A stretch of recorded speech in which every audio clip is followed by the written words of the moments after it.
Good afternoon. Good afternoon, ma'am. Okay.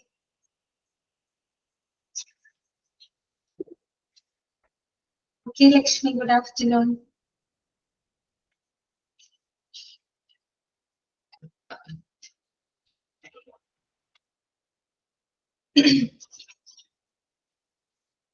Okay, Jisha, good afternoon.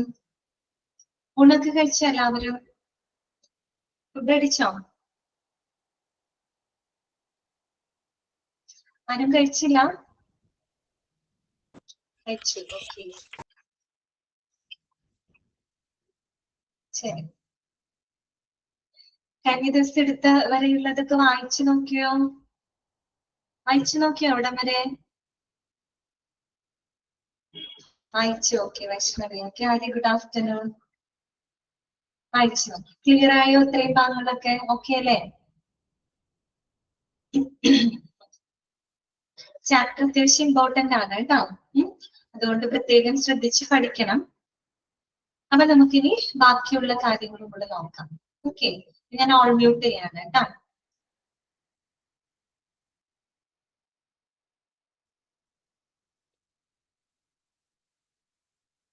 നമ്മള് കഴിഞ്ഞ ദിവസം പഠിച്ചത് വെയിറ്റിംഗ് പീരീഡ് നമ്മൾ പറഞ്ഞു. പിന്നെ IRDA ലിസ്റ്റ് ചെയ്തിട്ടുള്ള ഒരു മിനിറ്റ്.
ഓക്കെ, നിങ്ങളൊരു കാര്യം ചെയ്യൂ. കഴിഞ്ഞ ദിവസം നമ്മൾ എടുത്തത് എടുത്തതില്ലേ, അത് ജസ്റ്റ് ഒന്ന് വായിക്കട്ടെ. ഒരു 3 മിനിറ്റ്. ഓക്കെ, 3 മിനിറ്റ്സ് ഒന്ന് വായിക്കുക.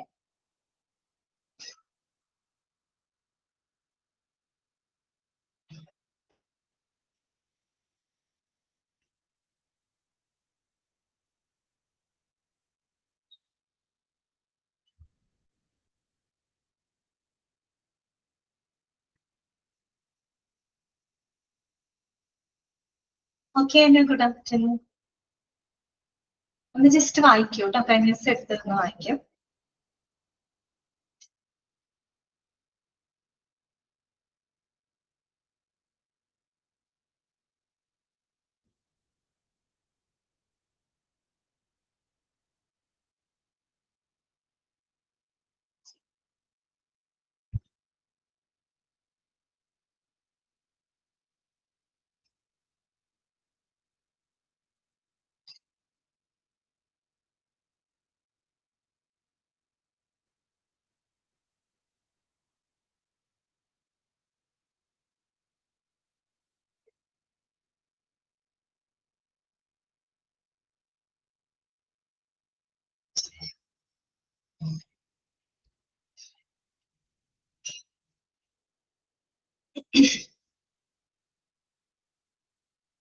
അപ്പൊ കഴിഞ്ഞ ദിവസം നമ്മൾ ക്ലാസ്സിൽ പറഞ്ഞത് different types of health insurance ആണ് കേട്ടോ. പല ടൈപ്പുകൾ ഉണ്ടെന്ന് നമ്മൾ പറഞ്ഞു അല്ലെ. ഏതൊക്കെയായിരുന്നു? Hospitalisation cover, hospital cash cover, critical illness cover, personal accident cover, then top up cover. ഇതുവരെയാണ് നമ്മൾ പറഞ്ഞത് കേട്ടോ. ഓക്കെ, ഇനി നമുക്ക് നെക്സ്റ്റ് നോക്കാനുള്ളത് സോഷ്യൽ ഹെൽത്ത് ഇൻഷുറൻസ് ആണ് കേട്ടോ. അതാണ് സോഷ്യൽ ഹെൽത്ത് ഇൻഷുറൻസ്. ഓക്കെ, എന്താണ്? നിങ്ങൾക്ക് സ്ക്രീൻ കാണുന്നുണ്ടല്ലോ അല്ലെ? സ്ക്രീൻ കാണുന്നില്ല എല്ലാവർക്കും?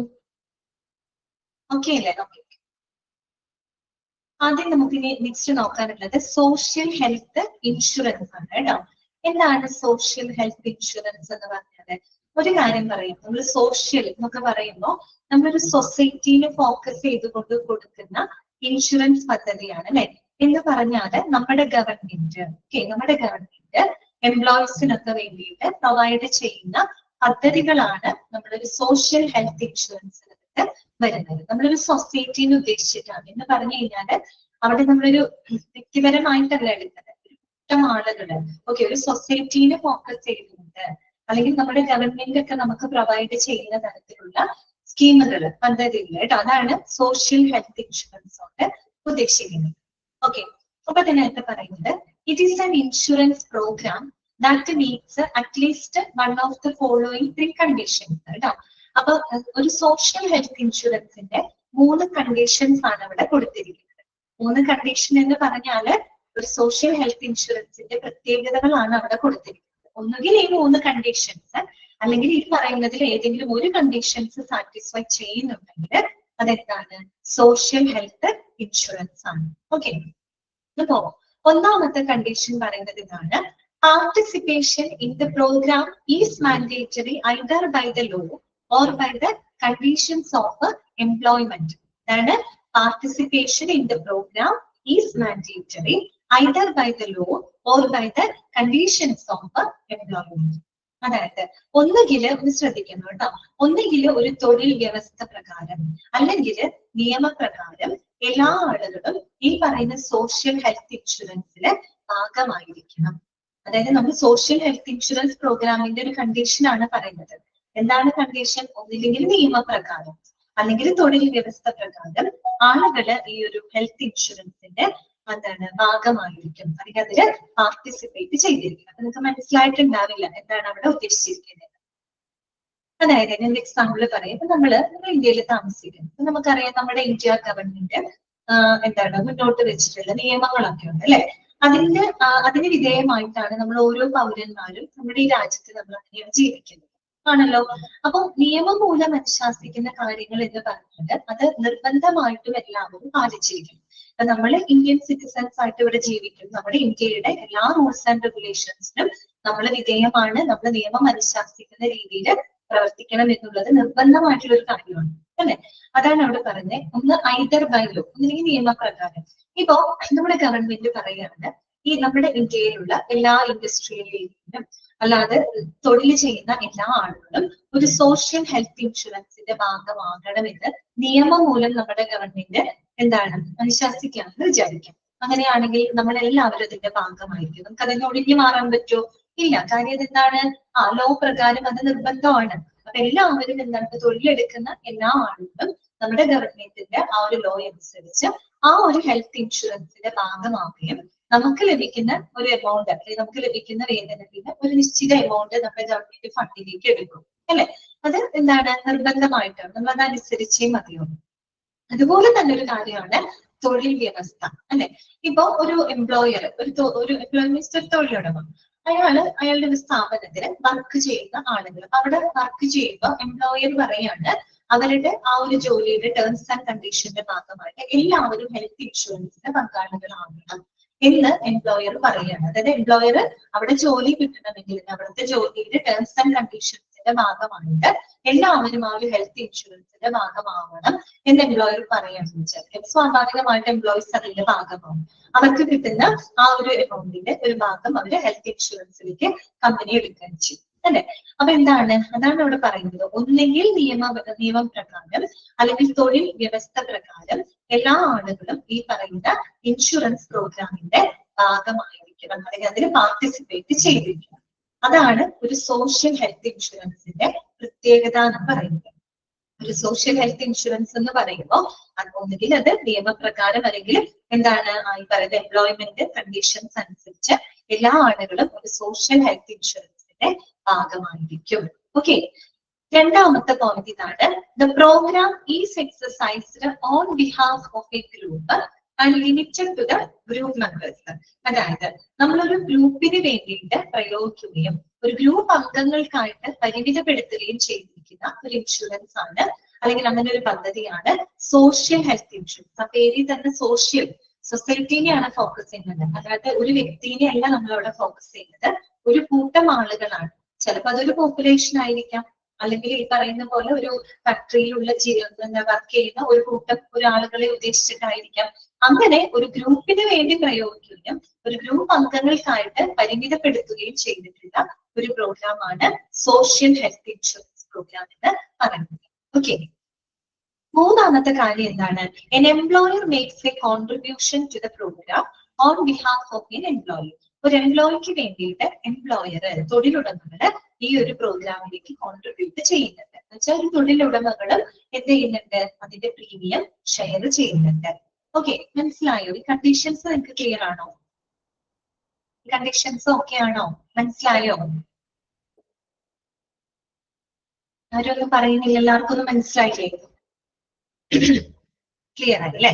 ഓക്കെ, ഒരു സോഷ്യൽ ഹെൽത്ത് ഇൻഷുറൻസിന്റെ പ്രത്യേകതയാണ് പറയുന്നത്. 3 കണ്ടീഷൻസ് ആണ്. ഒന്നുകിൽ ഈ 3 കണ്ടീഷൻസ് അവിടെ സാറ്റിസ്ഫൈ ചെയ്യണം, അല്ലെങ്കിൽ ഇതിൽ ഏതെങ്കിലും ഒരു കണ്ടീഷൻ സാറ്റിസ്ഫൈ ചെയ്യണം കേട്ടോ. അപ്പൊ ഒന്നുകിൽ നിയമപ്രകാരം അല്ലെങ്കിൽ ഒരു തൊഴിൽ വ്യവസ്ഥ പ്രകാരം എല്ലാ അംഗങ്ങളും ഒരു സോഷ്യൽ ഹെൽത്ത് ഇൻഷുറൻസിന്റെ ഭാഗമായിരിക്കും. രണ്ടാമത്തത് ഒരു ഗ്രൂപ്പിന് വേണ്ടി പ്രയോഗിക്കുകയും ഒരു ഗ്രൂപ്പ് അംഗങ്ങൾക്കായിട്ട് പരിമിതപ്പെടുത്തുകയും ചെയ്തിട്ടുള്ള ഒരു പദ്ധതിയാണ് സോഷ്യൽ ഹെൽത്ത് ഇൻഷുറൻസ് പ്രോഗ്രാം എന്ന് പറയുന്നത്. പിന്നെ ഒരു സോഷ്യൽ ഹെൽത്ത് ഇൻഷുറൻസിലെ എംപ്ലോയർ എന്ത് ചെയ്യുന്നുണ്ട്? എംപ്ലോയിക്ക് വേണ്ടി കോൺട്രിബ്യൂട്ട് ചെയ്യുന്നുണ്ട്. ഞാനൊരു എക്സാമ്പിൾ പറയാം, നമ്മൾക്ക് ഡീറ്റെയിൽ ആയിട്ട് പഠിക്കാനുള്ളതാണ്. എങ്കിലും ESI പറ്റി നിങ്ങൾ കേട്ടിട്ടുണ്ടായിരിക്കും. ESI പറ്റി ഡീറ്റെയിൽ ആയിട്ട് നമുക്ക് പഠിക്കാനുണ്ട്. എങ്കിലും ESI സ്കീമിനെ പറ്റിയിട്ട്, അതായത് പ്രതിമാസം 21,000 രൂപയിലെ മാസ വരുമാനം, അതിലും താഴെ വരുമാനം 21,000 രൂപയോ അതിൽ താഴെയോ വരുമാനമുള്ളവർക്ക് എല്ലാവർക്കും എന്ത് ലഭിക്കുന്നുണ്ട്? ESI ആനുകൂല്യം ലഭിക്കും. പ്രത്യേകിച്ച് ഇൻഡസ്ട്രിയൽ വർക്കേഴ്സിനെയാണ് ഇത് ഉദ്ദേശിക്കുന്നത് കേട്ടോ. അതായത് ഫാക്ടറി തൊഴിലാളികളിലെ അവരെ ലക്ഷ്യമിട്ടുകൊണ്ടുള്ള ഒരു സ്കീമാണ്. അപ്പൊ നമ്മൾ ഈ പറയുന്ന കണ്ടീഷൻ ഒന്ന് ചിന്തിച്ചേ. ഒന്നുകില് തൊഴിൽ വ്യവസ്ഥ പ്രകാരം അല്ലെങ്കിൽ നിയമപ്രകാരം എല്ലാ ആളുകളും അതിന്റെ ഭാഗമായിരിക്കും എന്ന് പറഞ്ഞു. ശരിയാണ്. PSI ഒരു കണ്ടീഷൻ ഉണ്ട്. എന്താണ്? 21,000 അല്ലെ, 21,000 രൂപയോ അതിൽ താഴെയോ മാസ വരുമാനമുള്ളവരെല്ലാവരും തന്നെ ESIന്റെ ഭാഗമാണ്. ഓക്കെ, അവർക്ക് ആനുകൂല്യം ലഭിക്കും. പിന്നെ ഇവിടെ നമ്മൾ രണ്ടാമത് പറഞ്ഞൊരു കണ്ടീഷൻ എന്താ? ഒരു ഗ്രൂപ്പിന് വേണ്ടി പ്രയോഗിക്കപ്പെടുന്ന ഒരു ഇൻഷുറൻസ് പ്രോഗ്രാം ആണെന്ന് പറഞ്ഞു. ശരിയല്ലേ? ഇതൊരു ഇൻഡസ്ട്രിയൽ ഗ്രൂപ്പ്, ദാറ്റ് മീൻസ് ഒരു ഫാക്ടറി തൊഴിലാളികളെ ലക്ഷ്യമിട്ടുകൊണ്ടുള്ള ഒരു സ്കീമാണ്. ഒരു ഫാക്ടറി തൊഴിലാളികൾ എന്ന് പറയുമ്പോൾ അവിടെ ഒരു ഗ്രൂപ്പ് ഓഫ് ആളുകളെ ആണ് നമ്മൾ അവിടെ ഫോക്കസ് ചെയ്യുന്നത്. പിന്നെ ഇവിടെ പറയുന്നു an employer makes a contribution to the programme on behalf of an employer. ഇവിടെ എംപ്ലോയർ എംപ്ലോയിക്ക് വേണ്ടിയിട്ട് കോൺട്രിബ്യൂട്ട് ചെയ്യുന്നുണ്ട് എന്ന് നമ്മൾ പറഞ്ഞു. എന്ന് പറഞ്ഞു കഴിഞ്ഞാല് അവിടെ എന്ത് ചെയ്യുന്നുണ്ട്? PSIയില് ഈ പറയുന്ന എംപ്ലോയർ, തൊഴിലുടമകള് എന്ത് ചെയ്യുന്നുണ്ട്? ആ ഒരു പ്രീമിയം ഷെയർ ചെയ്യുന്നുണ്ട് കേട്ടോ. അതായത് തൊഴിലാളികൾ മാത്രമല്ല കൊടുക്കുന്നത്, എംപ്ലോയറും എന്ത് ചെയ്യുന്നുണ്ട്? ആ ഒരു പ്രീമിയം ഷെയർ ചെയ്യുന്നുണ്ട്. അപ്പൊ ഈ പറയുന്ന 3 കണ്ടീഷൻസ് അവിടെ സാറ്റിസ്ഫൈ ചെയ്യുന്നത് കൊണ്ട് തന്നെ ESI എന്ന് പറയുന്നത് ഒരു സോഷ്യൽ ഹെൽത്ത് ഇൻഷുറൻസ് പ്രോഗ്രാമിന്റെ എക്സാമ്പിൾ ആണ്. ഓക്കെ, ക്ലിയർ ആയല്ലോ? മനസ്സിലായില്ലേ? ഇനി അടുത്തത് നമുക്ക് നോക്കാനുള്ളത് features and benefits of government health insurance scheme കേട്ടോ. അപ്പൊ മിക്കവാറും ഗവൺമെന്റ് ഹെൽത്ത് ഇൻഷുറൻസ് സ്കീം എന്ന് പറയുമ്പോൾ അതൊക്കെ സോഷ്യൽ ഹെൽത്ത് ഇൻഷുറൻസ് സ്കീമുകളാണ്.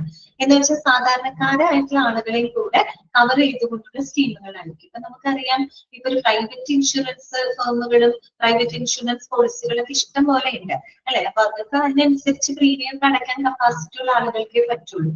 അതേസമയം നമ്മൾ ഇങ്ങനെയുള്ള ഗവൺമെന്റ് ഹെൽത്ത് ഇൻഷുറൻസ് ഒക്കെ ആവുമ്പോൾ ഏത് പാവപ്പെട്ടവനും ഏത് സാധാരണക്കാരനും അതിന്റെ ഭാഗമാവാനായിട്ട് സാധിക്കും. അപ്പൊ നമ്മൾ അതിന്റെ ഫീച്ചേഴ്സും ബെനിഫിറ്റുകളൊക്കെയാണ് നോക്കുന്നത് കേട്ടോ. Features and benefits of government health insurance schemes. Okay, first point എന്താണ്? Government health insurance schemes are offered at a low cost അല്ലെ. വളരെ ചെറിയ അല്ലെങ്കിൽ വളരെ ലോ കോസ്റ്റില് ലോ കോസ്റ്റിലാണ് അല്ലെ, വളരെ ചെറിയ ചെലവിലാണ് ഈ പറയുന്ന ഗവൺമെന്റ് ഹെൽത്ത് ഇൻഷുറൻസ് സ്കീമുകൾ ഓഫർ ചെയ്യുന്നത്. ചെറിയ ചെലവ് എന്ന് പറയുമ്പോൾ ചെറിയ പ്രീമിയം തുകയിൽ, വലിയ പ്രീമിയം ഒന്നും അടയ്ക്കാൻ പറ്റിയെന്ന് വരില്ല.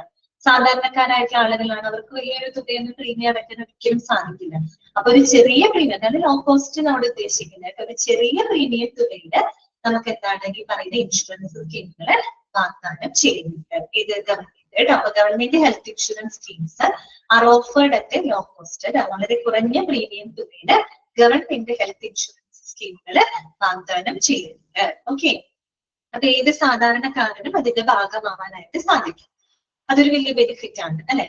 പിന്നെന്താണ്, BPL families can also get off insurance benefits with this policy കേട്ടോ. BPL ഫാമിലി എന്ന് പറഞ്ഞിട്ട് അറിയാലോ, ബിലോ പോവർട്ടി ലൈൻ അല്ലെ, ദാരിദ്ര്യരേഖയ്ക്ക് താഴെയുള്ള ആളുകൾക്കും ഈ ഒരു പോളിസിയുടെ പരിരക്ഷ ലഭിക്കുന്നുണ്ട്. അവർക്കും അതിന്റെ ഒരു കവറേജ് ലഭിക്കുന്നുണ്ട്. പിന്നെ അടുത്തത് എന്താണ്, the policy guarantees coverage for the poor people. അറിയാലോ, പാവപ്പെട്ട ആളുകൾക്കുള്ള ഒരു കവറേജ് ഇത് ഉറപ്പുവരുത്തുന്നുണ്ട് അല്ലെ. പാവപ്പെട്ട ആളുകൾക്കുള്ള ഒരു കവറേജ് ഇത് ഗ്യാരണ്ടി ചെയ്യുന്നുണ്ട്. പിന്നെ എന്താണ്, the policy consist of treatment in both private and government hospitals four better health care. ഇനി നമുക്കൊരു സംശയം തോന്നാം, ഇതൊരു ഗവൺമെന്റ് ഹെൽത്ത് ഇൻഷുറൻസ് സ്കീം ആയതുകൊണ്ട് ഇത് ഗവൺമെന്റ് ഹോസ്പിറ്റലിൽ മാത്രമേ ഈ ആനുകൂല്യം ലഭിക്കുള്ളൂ എന്നൊരു സംശയം ഉണ്ടാവും. അങ്ങനെയില്ല കേട്ടോ. അതായത് ഈ പറയുന്ന പ്രൈവറ്റ് ഹോസ്പിറ്റലുകളിലും ഗവൺമെന്റ് ഹോസ്പിറ്റലുകളിലും ഈ പറയുന്ന ഒരു ബെറ്റർ ഹെൽത്ത് കെയറിന് വേണ്ടിയിട്ട് ഈ ഒരു ഇൻഷുറൻസ് സ്കീം ആനുകൂല്യങ്ങൾ കൊടുക്കുന്നുണ്ട്. അല്ലാണ്ട് ഗവൺമെന്റ് ഇൻഷുറൻസ് സ്കീം ആയതുകൊണ്ട് ഗവൺമെന്റ് ഹോസ്പിറ്റലിൽ മാത്രമേ ആനുകൂല്യം ലഭിക്കുള്ളൂ അങ്ങനെയില്ല. ഗവൺമെന്റ് ഹോസ്പിറ്റലും പ്രൈവറ്റ് ഹോസ്പിറ്റലും ഒരുപോലെ നമുക്ക് ഈ ഒരു ഇൻഷുറൻസ് സ്കീമിന്റെ ബെനിഫിറ്റുകൾ ലഭിക്കുന്നുണ്ട്. ഓക്കെ, ക്ലിയർ ആയോ? ഇത്രയുമാണ് ഒരു ഗവൺമെന്റ് ഹെൽത്ത് ഇൻഷുറൻസ് സ്കീമിന്റെ ഫീച്ചേഴ്സ് ആൻഡ് ബെനിഫിറ്റ്സ് ആയിട്ട് പറയുന്നത്. ഒന്ന്, വളരെ കുറഞ്ഞ തുകയില് ഒരു കുറഞ്ഞ പ്രീമിയത്തില് ഗവൺമെന്റ് ഇത്തരം ഹെൽത്ത് ഇൻഷുറൻസ് സ്കീമുകൾ വാഗ്ദാനം ചെയ്യുന്നുണ്ട്. അതുപോലെ BPL ഫാമിലീസിനും ഈ ഒരു പോളിസിയുടെ കവറേജ് കിട്ടുന്നുണ്ട്. ഏതൊരു പാവപ്പെട്ട ആളുകൾക്കും ഇതിന്റെ ഒരു കവറേജ് ഉറപ്പുവരുത്തുന്നുണ്ട്. അതുപോലെ ഗവൺമെന്റ് ഹോസ്പിറ്റൽസിനും പ്രൈവറ്റ് ഹോസ്പിറ്റൽസിനും നമുക്ക് ഒരു ബെറ്റർ ഹെൽത്ത് കെയറിന് വേണ്ടിയിട്ട് ആനുകൂല്യങ്ങൾ ലഭിക്കുന്നുണ്ട്. Okay, clear? ജസ്റ്റ് ഒന്ന് വായിച്ചേ.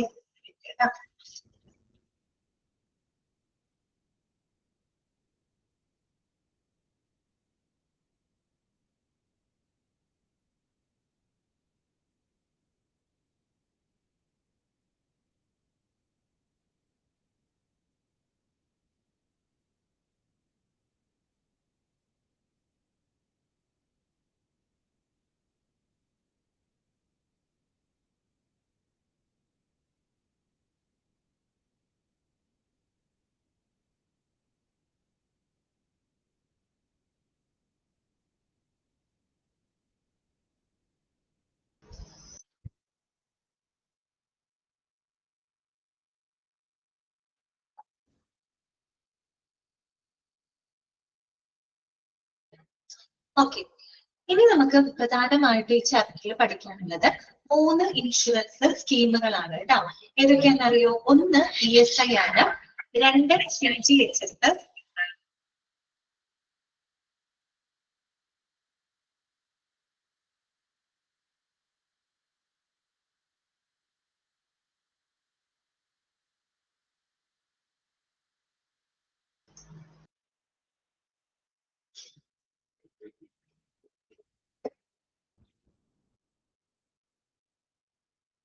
ഓക്കെ. അപ്പൊ നമുക്ക് പ്രധാനമായിട്ടും 3 ഹെൽത്ത് ഇൻഷുറൻസ് സ്കീമുകളാണ് ഉള്ളത് കേട്ടോ. ഞാൻ വേറെ ഒന്നുകൊണ്ടും അല്ല, ഞാൻ എനിക്ക് കോള് വരുന്നുണ്ട്, അമ്മയുടെ കോളായിരുന്നേ, അതുകൊണ്ടാണ് കേട്ടോ ഫോൺ എടുക്കാൻ പറ്റില്ല. അത്യാവശ്യത്തിനാണ് അമ്മ വിളിക്കാനുള്ളൂ, അതുകൊണ്ട് ഫോൺ എടുക്കേണ്ടി വന്നതുകൊണ്ടാണ് കേട്ടോ. ഓക്കെ, അപ്പൊ നോക്കാം. യെസ്, അപ്പൊ 3 ഹെൽത്ത് ഇൻഷുറൻസ് സ്കീമുകൾ കേട്ടോ. ഏതൊക്കെയാണെന്ന് അറിയോ? ഒന്ന് ESI, ഓക്കെ. 2 വന്നിട്ട് CGHS, മൂന്നാമത്തത് RSBY ആണ് കേട്ടോ. Okay, RSBY. അപ്പൊ നോക്കാം, നമ്മൾ ഫസ്റ്റ് വൺ പഠിക്കാൻ പോകുന്നത് ESI-നെ പറ്റിയിട്ടാണ് കേട്ടോ. പലരും കേട്ടിട്ടുണ്ടാവും, അറിയുന്നവരുണ്ടായിരിക്കാം. Employees state insurance scheme. കുറച്ച് കാര്യങ്ങൾ നമ്മൾ എവിടെ പഠിച്ചിട്ടുണ്ട്? എത്തിക്കൽ ലീഗൽ ഇഷ്യൂസിൽ പഠിച്ചിട്ടുണ്ട്. ഓർമ്മയുണ്ടോ നിങ്ങൾക്ക്? നമ്മൾ അവിടെ പഠിച്ചത് എന്തായിരുന്നു? ഏത് വർഷമാണ് അത് ഇംപ്ലിമെന്റ് ചെയ്തത് അല്ലെ? ഏത് വർഷമായിരുന്നു? 1948 അല്ലെ, 1948-ലാണ് ESI സ്കീം നമ്മൾ ഇൻട്രൊഡ്യൂസ് ചെയ്തത്. പിന്നെ നമ്മൾ അവിടെ പഠിച്ച ഒരു കാര്യം എന്താണ്? ഇത് മെഡിക്കൽ ആനുകൂല്യങ്ങളും അതുപോലെ തന്നെ പണമായിട്ടുള്ള ആനുകൂല്യങ്ങളും പ്രൊവൈഡ് ചെയ്യുന്ന ഒരു സ്കീമാണ് അല്ലെ. ഇതൊരു ഹെൽത്ത് എന്താ പറയാ, ഒരു ഹെൽത്ത് ഇൻഷുറൻസ് സ്കീമാണ്, അതറിയാലോ. പിന്നെ നമ്മൾ പറഞ്ഞു പ്രധാനമായിട്ടും വ്യാവസായിക തൊഴിലാളികളെയാണ് അത് ഫോക്കസ് ചെയ്യുന്നത് അല്ലെ. എന്നുവെച്ചാൽ അവർക്ക് തൊഴിൽ സംബന്ധമായിട്ട് എന്തെങ്കിലും അസുഖങ്ങളോ പരിക്കുകളോ അല്ലെങ്കിൽ പ്രസവാവധികൾ അല്ലെങ്കിൽ പ്രസവ സംബന്ധമായിട്ടുള്ള കാര്യങ്ങളൊക്കെ വരുമ്പോ അതിൽ നിന്നൊക്കെ ഒരു പ്രൊട്ടക്ട് ചെയ്യുന്നതിന് വേണ്ടിയിട്ട് അവർക്ക് പണമായിട്ടും മെഡിക്കൽ ആനുകൂല്യങ്ങളൊക്കെ പ്രൊവൈഡ് ചെയ്യുന്ന ഒരു സ്കീമാണ് ESI എന്ന് പറയുന്നത്. ഇത്രയും കാര്യങ്ങൾ നമ്മൾ അവിടെ പഠിച്ചു വെച്ചിട്ടുണ്ട്. ഇല്ലേ? ഇവിടെ നമ്മൾ അത് ഡീറ്റെയിൽഡ് ആയിട്ട് നമ്മൾ പഠിക്കാൻ പോകുന്നത് കേട്ടോ.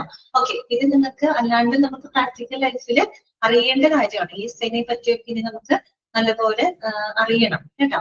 അപ്പൊ നോക്കാം, എംപ്ലോയീസ് സ്റ്റേറ്റ് ഇൻഷുറൻസ് സ്കീം അഥവാ ESI നോക്കുക കേട്ടോ. ഇവിടെ കൊടുത്തിരിക്കുന്ന 5 പോയിന്റുകളും വളരെ ഇമ്പോർട്ടന്റ് ആണ് കേട്ടോ. 5 പോയിന്റുകളും വളരെ ഇമ്പോർട്ടന്റ് ആണ്. ഫസ്റ്റ് പോയിന്റ് ഇതാണ്, എസ്റ്റാബ്ലിഷ്ഡ് ഇൻ 1948 കേട്ടോ. ഏത് വർഷമാണ്? 1948 ഇത് എസ്റ്റാബ്ലിഷ് ചെയ്യുന്നത്.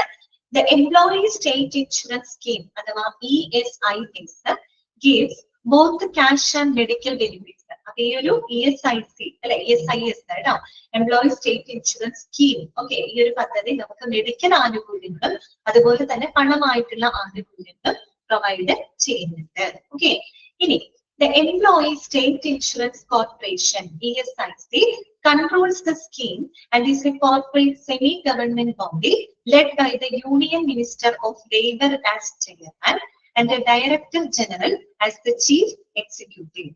ഓക്കെ, അപ്പോ ഇത് ആരാണ് ഇത് കൺട്രോൾ ചെയ്യുന്നത്? ഈ സ്കീം ആരാണ് കൺട്രോൾ ചെയ്യുന്നത്? ESIC ആണ്. അതായത് എംപ്ലോയി സ്റ്റേറ്റ് ഇൻഷുറൻസ് കോർപ്പറേഷൻ. ഈ എംപ്ലോയി സ്റ്റേറ്റ് ഇൻഷുറൻസ് കോർപ്പറേഷൻ എന്ന് പറയുന്നത് അതൊരു അർദ്ധ സർക്കാർ എന്നൊക്കെ നമ്മൾ പറയുന്നത് സെമി കോർപ്പറേറ്റ് സെമി ഗവൺമെന്റ് ബോഡിയാണ് കേട്ടോ. അങ്ങനെ ഒരു ബോഡിയാണ് ESIC എന്ന് പറയുന്നത്. ESIC ആണ് ESI എന്ന് പറയുന്ന ഒരു സ്കീമിനെ കൺട്രോൾ ചെയ്യുന്നത് കേട്ടോ. ഇനി ഈ ഒരു എംപ്ലോയി സ്റ്റേറ്റ് ഇൻഷുറൻസ് കോർപ്പറേഷന്റെ ചെയർമാൻ എന്ന് പറയുന്നത് ആരാണ്? നോട്ട് ചെയ്യുക കേട്ടോ. ചെയർമാൻ ആരാണ്? യൂണിയൻ മിനിസ്റ്റർ ഓഫ് ലേബർ ആണ് ചെയർമാൻ കേട്ടോ. നമ്മുടെ കേന്ദ്ര എന്താണ് തൊഴിൽ മന്ത്രി. ഓക്കെ, അദ്ദേഹമാണ് അതിന്റെ ചെയർമാൻ ആയിട്ട് പ്രവർത്തിക്കുന്നത്. അതുപോലെ director general as the chief executive കേട്ടോ. ഈ ഒരു കോർപ്പറേഷന്റെ ചീഫ് എക്സിക്യൂട്ടീവ് ആയിട്ട് പ്രവർത്തിക്കുന്നത് ഡയറക്ടർ ജനറൽ ആണ് കേട്ടോ, director general of India. Okay, അപ്പൊ അതൊന്ന് നോട്ട് ചെയ്യാം. അപ്പൊ അവിടെ തന്നെ നമ്മൾ 3 പോയിന്റുകളാണ്, 4 പോയിന്റുകളാണ് നമ്മൾ പറഞ്ഞത്. ഒന്ന് 1948 ഈ ഒരു സ്കീം ഇൻട്രൊഡ്യൂസ് ചെയ്തത്. ഇനി ആരാണ് ഈ സ്കീമിനെ കൺട്രോൾ ചെയ്യുന്നത്? എംപ്ലോയി സ്റ്റേറ്റ് ഇൻഷുറൻസ് കോർപ്പറേഷൻ ആണ്, ESIC ആണ് അല്ലെ. ESIC എന്ന് പറഞ്ഞാൽ ഒരു കോർപ്പറേറ്റ് സെമി ഗവൺമെന്റ് ബോഡിയാണ്. ഓക്കെ, അതിന്റെ ചെയർമാൻ എന്ന് പറഞ്ഞാൽ ആരാണ്? യൂണിയൻ മിനിസ്റ്റർ ഓഫ് ലേബർ ആണ്. ഓക്കെ, അതിന്റെ ചീഫ് എക്സിക്യൂട്ടീവ് ആരാണ്? ഡയറക്ടർ ജനറൽ ആണ്. പിന്നെ എന്താ നമ്മൾ പറഞ്ഞത്? ESI എന്ന് പറയുന്ന സ്കീം മെഡിക്കൽ ആൻഡ് ക്യാഷ് ബെനിഫിറ്റ്സുകൾ പ്രൊവൈഡ് ചെയ്യുന്നുണ്ട് അല്ലെ. പണമായിട്ടും മെഡിക്കൽ ആനുകൂല്യങ്ങളൊക്കെ പ്രൊവൈഡ് ചെയ്യുന്ന ഒരു സ്കീമാണ് ഇത് ESI എന്ന് പറയുന്നത്. കിട്ടിയല്ലോ? ആ പോയിന്റുകളൊക്കെ നിങ്ങൾ ഓർത്തു വെക്കുക കേട്ടോ. രണ്ടാമത്തെ പോയിന്റ് ഇതാണ്, to make use of the sickness benefit the employee has to have worked for 78 days before the sickness കേട്ടോ. 78 days എന്നുള്ളത് പ്രത്യേകം അണ്ടർലൈൻ ചെയ്യാം. അതുപോലെ similarly to make use of maternity benefit, the woman has to have worked for 70 days before availing the benefit. അതായത് ഇതുമൂലം ഒരു sickness benefit കിട്ടാനായിട്ട് കേട്ടോ, അതായത് ഒരു സിക്നെസ് ബെനിഫിറ്റ് കിട്ടാനായിട്ട് ഈ പറയുന്ന എംപ്ലോയി ഈ പറയുന്ന രോഗാവധിക്ക് മുൻപായിട്ട് എത്ര ദിവസം വർക്ക് ചെയ്തിരിക്കണം? 78 ദിവസം. എത്ര ദിവസമാണ്? 78 ദിവസം തുടർച്ചയായിട്ട് അവിടെ വർക്ക് ചെയ്തിരിക്കണം. ഒരു എംപ്ലോയിക്ക് ഈ ഒരു ESIയുടെ ഒരു സിക്നെസ് ബെനിഫിറ്റ് വേണമെന്ന് വിചാരിക്കാം. സിക്നെസ് ബെനിഫിറ്റ് ലഭിക്കണമെങ്കിൽ അദ്ദേഹം ആ ഒരു രോഗാവധിക്ക് മുമ്പായിട്ട്, അവധിക്ക് പോകുന്നതിന് മുമ്പായിട്ട് 78 ദിവസമെങ്കിലും തുടർച്ചയായിട്ട് അവിടെ വർക്ക് ചെയ്തിരിക്കണം.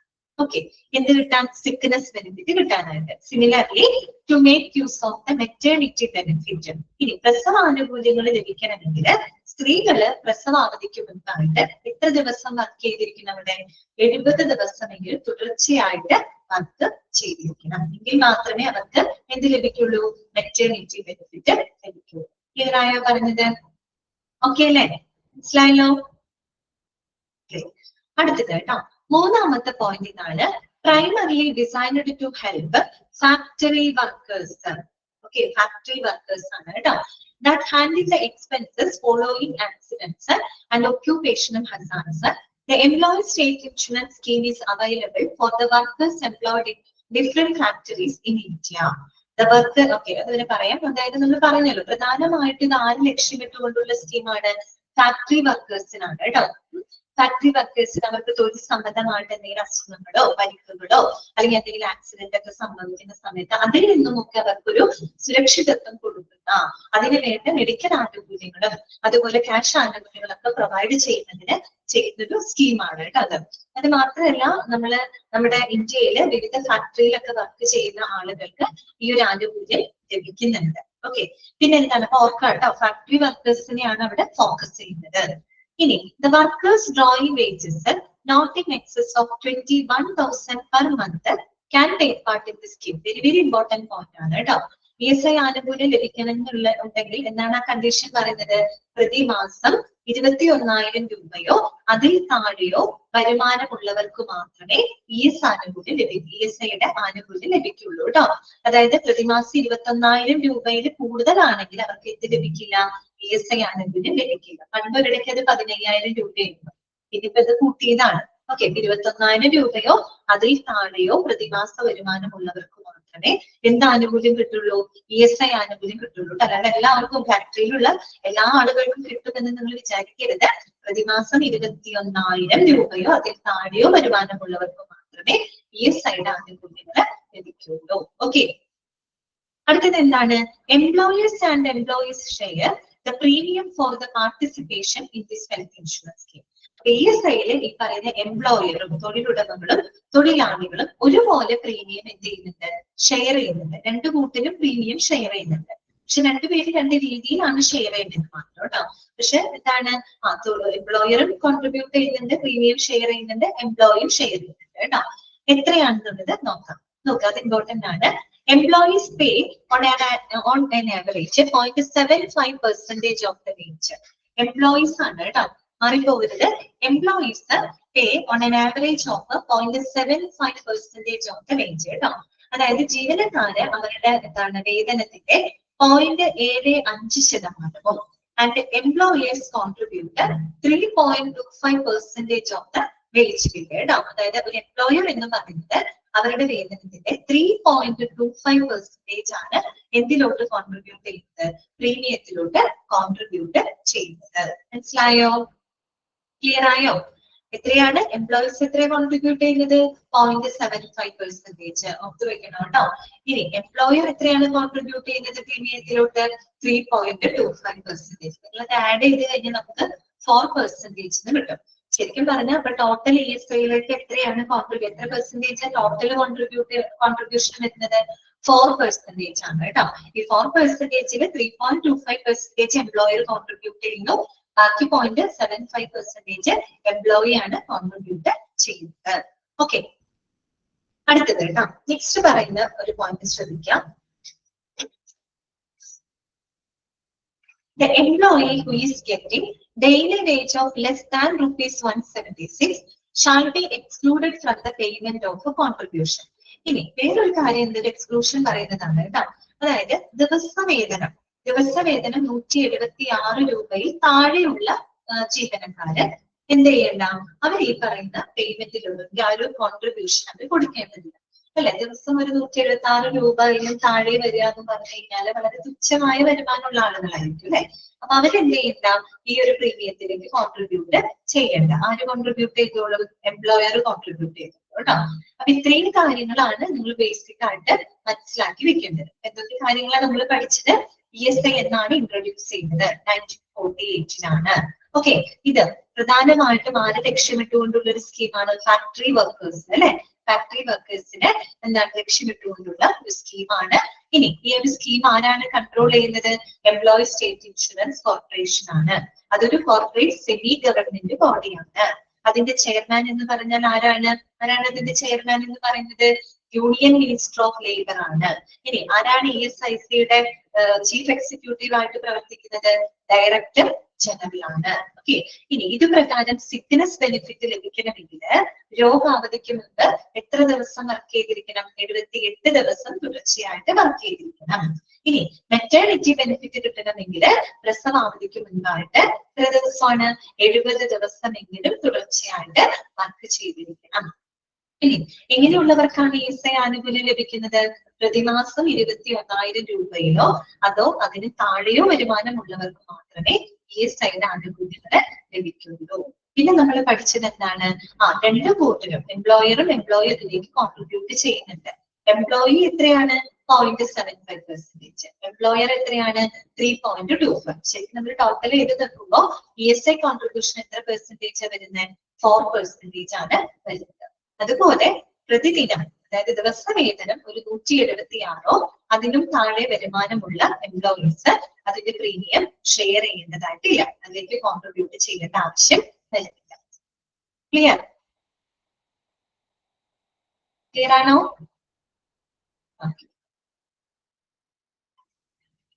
നെക്സ്റ്റ് നമ്മൾ പഠിക്കുന്നത് അതിന്റെ ബെനിഫിറ്റ്സുകളാണ് കേട്ടോ, അതിന്റെ പ്രയോജനങ്ങളാണ് നമ്മൾ പഠിക്കുന്നത്. നമുക്കറിയാം ഇതൊരു ഹെൽത്ത് ഇൻഷുറൻസ് സ്കീമാണ്. അപ്പൊ കൂടുതലും മെഡിക്കൽ ബെനിഫിറ്റുകളാണ് തരുന്നത്, അതുകൂടാതെ ക്യാഷ് ബെനിഫിറ്റുകളും തരുന്നുണ്ട് എന്നുള്ളത് നമുക്കറിയാം. ഓക്കെ, എങ്കിലും അവിടെ കുറച്ച് ബെനിഫിറ്റുകൾ സ്പെസിഫൈ ചെയ്ത് പറഞ്ഞിട്ടുണ്ട് കേട്ടോ.